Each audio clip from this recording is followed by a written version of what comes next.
This is nothing but that sports talk. And welcome to Nothing But That Sports Talk. I'm Rafique Louison. We got a special guest here, an editor for the Next. Let us know who you are. Howard Megdal, Rafique. Good to see you.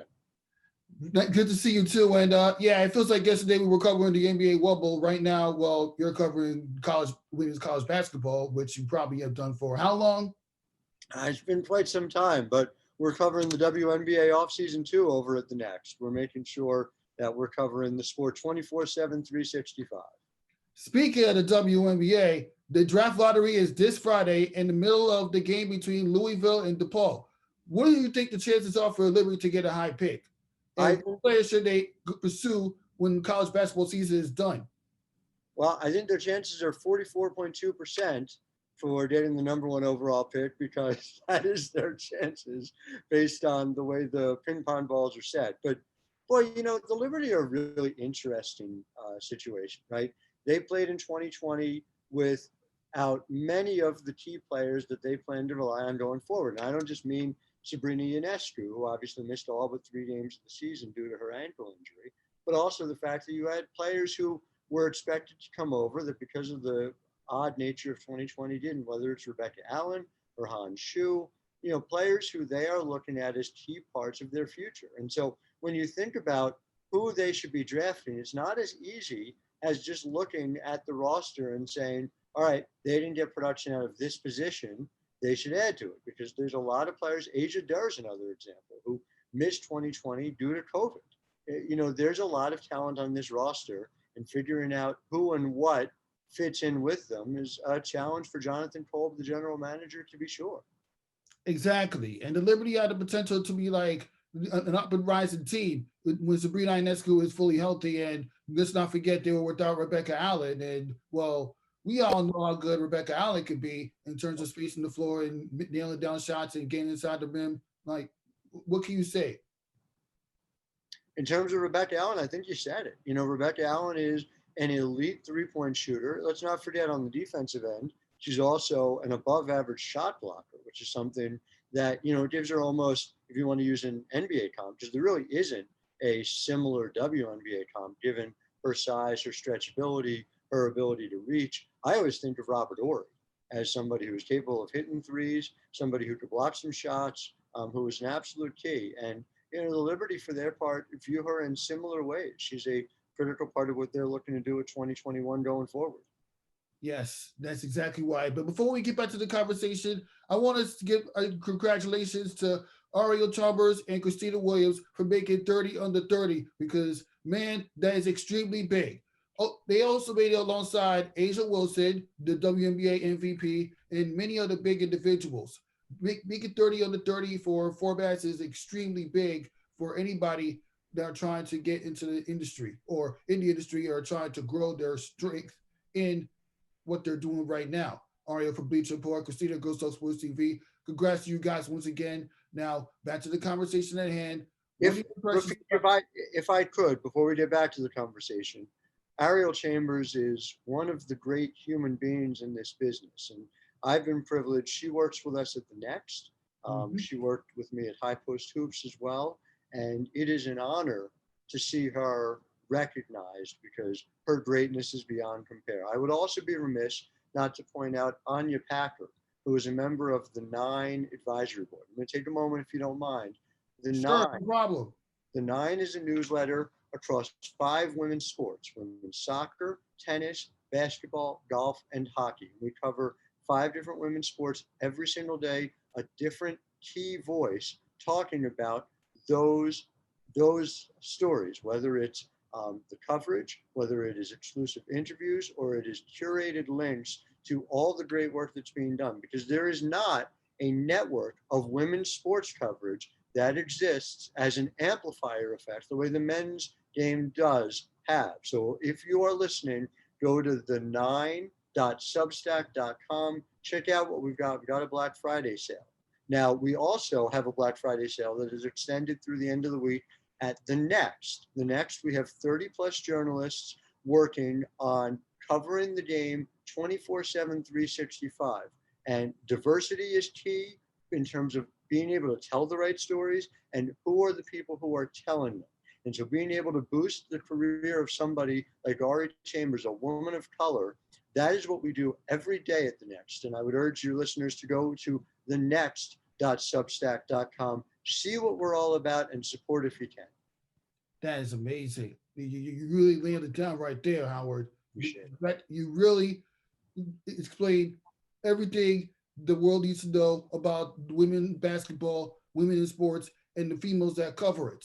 Well, it's infrastructure, right? It's making sure that this stuff here is permanent, that there is a pipeline, that there are people capable of doing it over the long term because they get the reps. And our business does not do a great job of that. Something I really respect about what you're doing is I saw you on these post-game pressers. I saw you making sure you were getting the opportunity to do it. And that's what we have to do.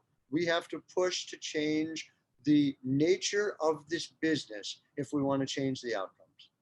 Covering the WNBA could be the change that I need because like not to mention I covered the week for the Big Three the summer before last. Mm-hmm. So being able to cover events like the WNBA and jumping into those Zoom calls this past year in 2020, since we're in the last month of the calendar year, I'm glad that you managed to reflect on that. And I created this platform that started off as a podcast as a way to like cover big leagues like a WNBA or like a Big Three or like a women's college basketball. I actually wrote some stories about college basketball when I was a writer for the Sewanaka newspaper at LIU Brooklyn, which is my alter meter, by the way. Mm-hmm. So yeah, I have my way of chunking in some women in sports stories, if you know what I mean. But let's just get to know your career a little bit. Why you decided to get involved in journalism? Well, it's always been something that I've cared about, you know, dating back to my earliest days. I wrote on my high school paper. I started a publication when I was in college called The Outside World because I did not feel that we were getting enough coverage of the world around us when I was an undergraduate at Bard College. And, you know, one of my earliest jobs was covering news and covering sports at a daily paper in upstate New York called the Hudson Register Star. And I've loved it. You know, there was a journalist named Mary McGrory who was at the Washington Post for a long time. And she said, and it always sort of captured how I thought about it, I always felt a little sorry for those who were not in journalism. And that's really how I feel about it to this day, to be at the center of the action, even though physically at this time I'm not able to be at the center of the action as we await the end of COVID-19. I am somebody who wants to indulge my curiosity, and my profession allows me to do it. Okay.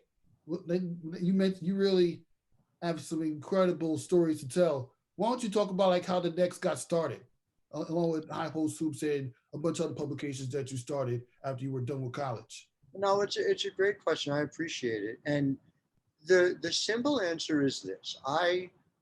As I made my way forward in journalism, primarily in sports, I would cover women's sports, and you just can't cover women's sports without immediately noticing the yawning chasm between how men's sports is covered and how women's sports is covered in terms of urgency, in terms of quality, in terms of outlets willing to do it.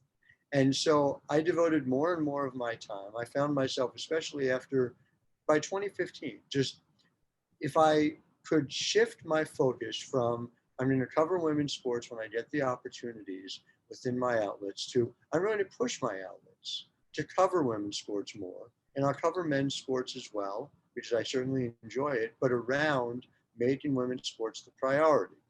And I noticed there was an ebb and flow to that. So I would cover at different outlets, but one editor would come and go, and then you would suddenly find that urgency disappeared. And so the thought occurred to me in two ways. Number one, there were stories I wanted to cover of an everyday basis, and there weren't places to do that. Number two, there were young journalists who were not getting the opportunities to do it regularly. And I wanted to find a way to be able to empower those journalists to be able to do it. And number three, I needed something to be permanent so that those who were looking for the work had a means of knowing where to find it. And so, you know, come 2017, I had spent several years pitching a lot of different outlets hey, I'd like to be able to plant a flag and build something permanent. There was a visionary named Michael Dunlap who over at Fansided thought there was an opportunity to do that at High Post Hoops. We built that. It developed. Our audience multiplied many times over from year one to year two, year two to year three. And they've continued to be supportive. And we've got some young people working at High Post Hoops to this day. But what I also understood was, look, businesses get sold all the time, and you are sort of at the mercy of those businesses if you are not building something that is independently owned. I had started the 9 for, like I said, the amplifier effect and making sure that Annie Peterson was in a position to tell the soccer stories every Monday, and Erica Ayala was able to tell hockey stories every Friday. And so, we were able to launch careers like, Lindsay Gibbs, who was our Tennis Tuesday person, now writes the unmissable Power Plays newsletter as well. But I wanted there to be proof positive and permanence for a 24/7 women's basketball newsroom. And that's what the Next is. And so I've been really gratified by the amount of subscriber response to both, because it allows those writers to see in real time there is an audience for this, there is a growing financial ability to handle it, and we can get to a point at the 9 and at the Next where these storytellers can be doing this as their primary work over the long term. And so that is the goal. And now it's just a question of however long it takes. And, we've got this group. I'm trying very hard not to add people unless and until there's a specific new need to do it, because they are doing this work of a 24/7 newsroom. And I want to make sure they continue to reap the benefits as people continue to sign on. But we will get to a point over the next couple of years where we have enough subscribers that this can be their primary source of income. And that's what needs to happen. It needs to be the case that there are jobs in America for covering women's sports. If you look at all over the country, all over the landscape in sports media, the number of people who can earn a living covering women's basketball, covering women's soccer, you name it, you can count them on the fingers of one hand. That needs to change because there is the talent to do it and there are the stories to tell. Yeah, and it's because of that you managed to your newspaper launched careers of many different careers like Ariel Chalmers. And you mentioned like Erica Ayala. I had a chance to speak with her on several occasions throughout the WNBA season, and I've interviewed Jackie Powell a couple of times. You're doing an amazing job being an editor, editing these stories for the people that I just mentioned. And after interviewing people like Erica Ayala and Jackie Powell, they loved doing what they do and covering women's sports. And they're great at it. And there are people we lose. We've lost generations of people who could do this work because there is not a pipeline, there is not a means to learn how to do it. And there are people who will go to any lengths to do it. Jackie Powell has reported stories for me while she's in the back corridor at Grand Central Station. Ariel Chambers goes out of her way she's reported stories while she was backstage on a modeling shoot. It's just the amount of work and effort and talent that goes into it. Well, I mean, it's just an honor for me to be able to empower people. Look at Pepper Pursley. Pepper Pursley is 9 years old, but I don't care what age she is. Pepper Pursley is a devoted, interested, qualified journalist who does her research and comes in and asks questions and tells stories. And that's what makes Pepper Pursley great.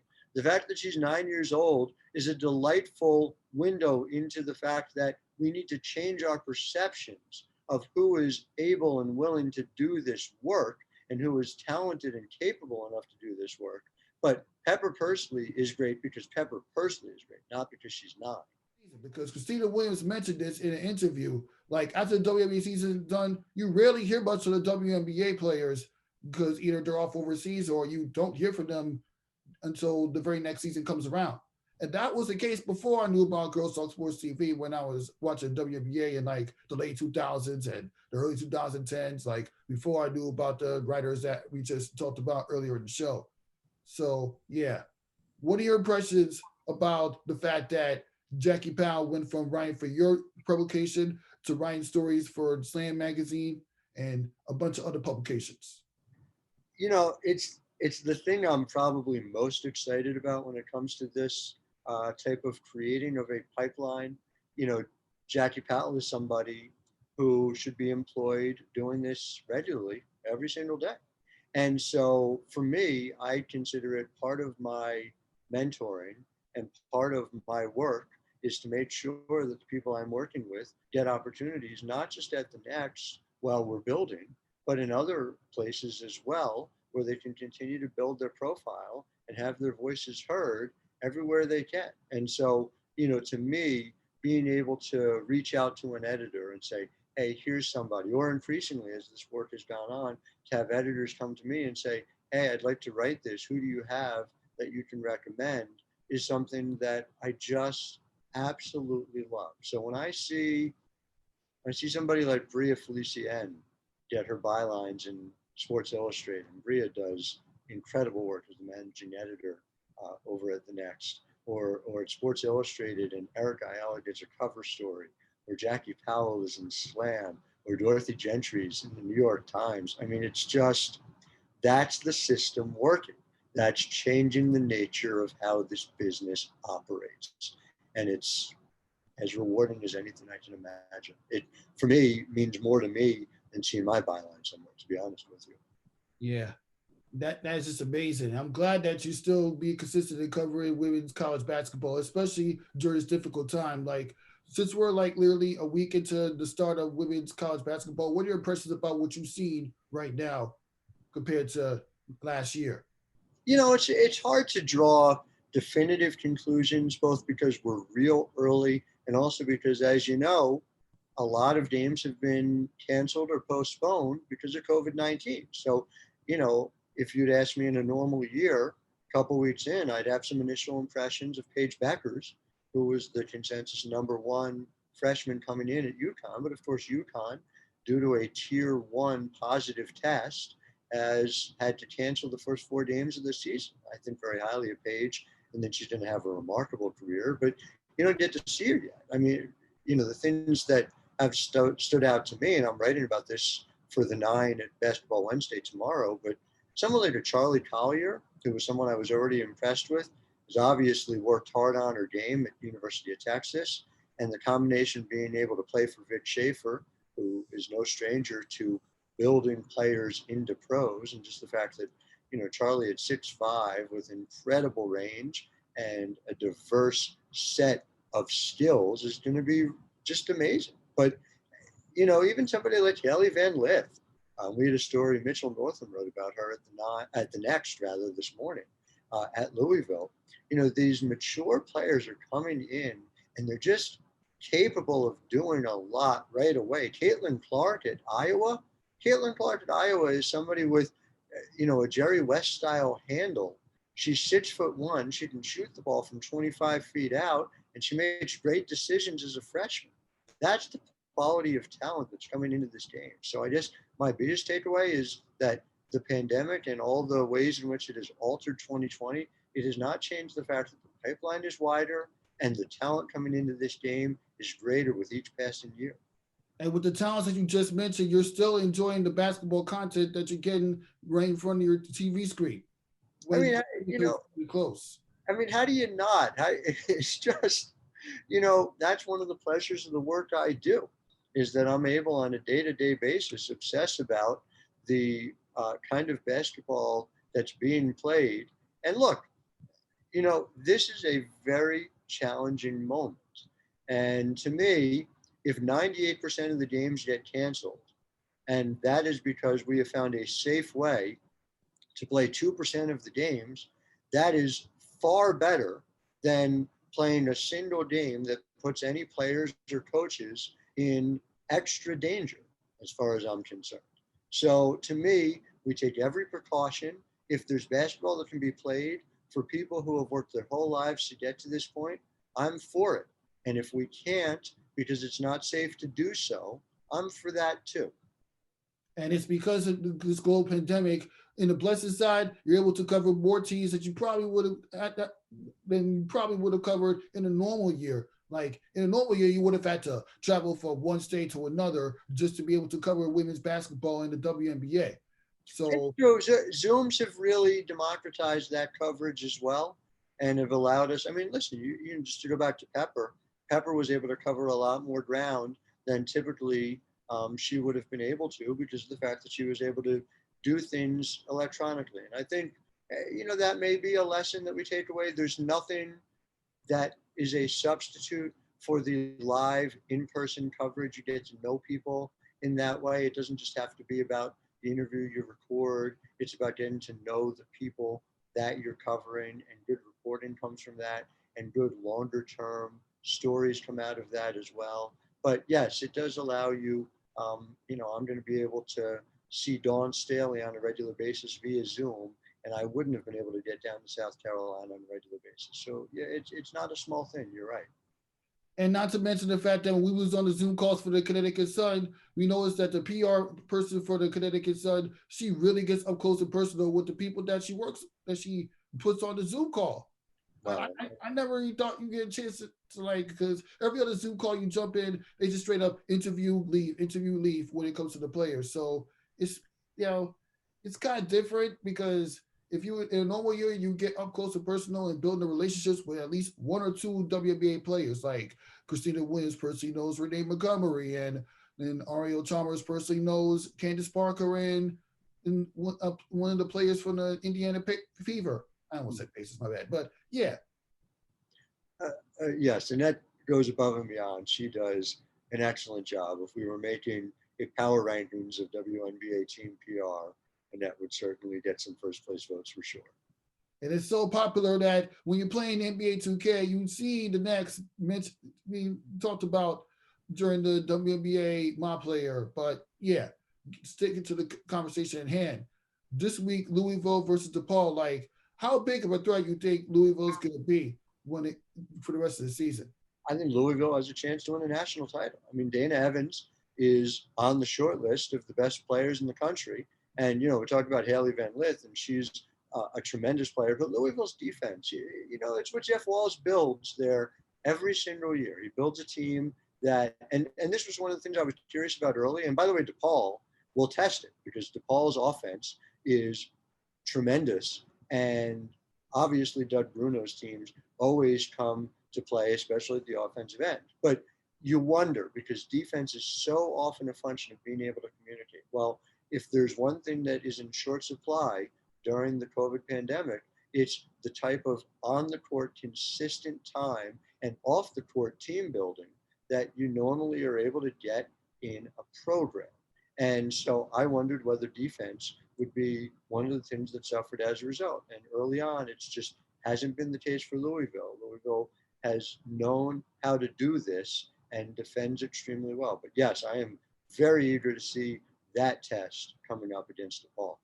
And it sounds like Louisville has a potential number 1 or number 2 picks in the WNBA draft, depending on like how the lottery straightened out. Mm-hmm. But that also depends on how far they go this season coming up, and whether or not they want to continue playing college basketball or just go to the WNBA right away when you feel the talent is up to par. But then again, that's mainly for the men's side. But it's different this year, and it's worth noting that everyone gets a free year of eligibility this year in the NCAA. So, when I talk to people in WNBA front offices, to be able to build their draft boards is tremendously more difficult this time around, because this year it's 40 people who might come out early or not, whereas typically it's a question of more like 5. Exactly. But getting back to talking about Paige Pucker, I mean, we know UConn hasn't started their season yet, but when it does start, do you think that Paige Pucker's career could be up to par in comparison with players such as Tyra Taurasi and Sue Bird in the earlier years, or Breanna Stewart when she was dominant? She won every single year that she played college ball. So what are your impressions about the way that Gino's been able to scout talent in UConn? Gino brings in great players all the time, but without seeing her do it yet, I think the way to think about Paige, from those I've spoken to and haven't had the chance to see her, Paige is the next great one. Paige is in that lineage, that Diana Taurasi, Maya Moore, Tina Charles, Brianna Stewart lineage. And she is next. And expecting that from Paige Buckers is a reasonable expectation. Does not mean it is a guarantee, and she's got to go prove it. But that's the level of talent you're talking about when it comes to Paige Buckers. Yeah, and UConn has the potential to get back to being the dominant UConn team that we see from the Brianna Stewart days, to Taurasi days, to the Maya Moore days. And they just added AZ Fudd for next year as part of a 2021 haul that includes 4 top 30 players in the country. So UConn's going to be very scary. You know, people bet against Gino at their own peril. And I will say, Paige and one of the players you just mentioned, they have a good chemistry from since their high school days. They played ball against each other in high school. So well, they played together on USA. That too. So the fact that they played together USA, they already got the chemistry edge to lead UConn to be back to the dominant UConn that we've seen throughout the years. Could well be, although I would not discount what South Carolina can be with 3 more years, at least, of Aaliyah Boston, Lucia Cook, and Destiny Henderson, and Stanford. I mean, there is more talent in the women's game than there's ever been. And so the fact that that funnel gets wider, the fact that there are more players who are capable of becoming program changers than ever before means there is tremendous excitement. And that's before we even get into someone like Oregon and what Kelly Graves has built there. Oregon lost 3 first-round picks in this year's draft, and Oregon has a chance to win the national title this year behind a younger team, including Taylor Mitchell, the transfer from Maryland, who is just a ridiculous shooter. And what about Maryland, who has a freshman in Angel Reese, Jersey product Diamond Miller is a sophomore, and you even have grad transfer Katie Benson. Chloe Bibby comes over from Mississippi State. That Maryland team is stacked. That Maryland team, if you put them back 10 years ago, is probably a consensus #1. And now, because of the quality and depth of talent, they're going to be among the top teams, but they're going to have to battle for it. Now that you listed so many talents during this whole discussion, we can come to the conclusion that women's college basketball is a lot better than people give it credit for, especially when you get to the tournaments. I don't know what people give it credit for. I just know anybody who pays the tiniest bit of attention to women's college basketball comes to the conclusion it is an incredible game. It is getting better all the time. And those who are not paying closer attention are just missing out on great players' storylines and the opportunity to experience drama at the highest level. So, to me, whatever those naysayers want to do is fine. I'm going to ignore them. There's a huge group of people who care about this. We cover it at the Next every day, and we're just going to keep on doing that, telling those stories and empowering the people to keep on doing it. That's all we can do. And, there's one more story that we managed to witness over the weekend. Sarah Fuller playing a college football game. Like, what are your impressions about that? And, all over the sports landscape, there are jobs, there are performances that are just sitting there waiting. And it's just going to take the patriarchy allowing it to happen. I remember about 5 years ago, Katie Smith was on the bench with the New York Liberty as the assistant coach. And there was a conversation, what can she be? And Katie Smith would have been a perfectly capable men's basketball assistant. But the idea was, well, obviously that can't happen. Men would never allow it. And then Becky Hammon gets the chance. And she only got the chance because she was injured in San Antonio and the Spurs allowed her to sit in on practice and she forced her way in. Well, I know firsthand, Carol Lawson, when she was in Sacramento as a WNBA player back in 2003, asked to do the same thing as Becky Hammon, and the Sacramento Kings said no. The only reason the progress didn't happen was a critical mass of men didn't decide to let it happen. So what is Sarah Fuller?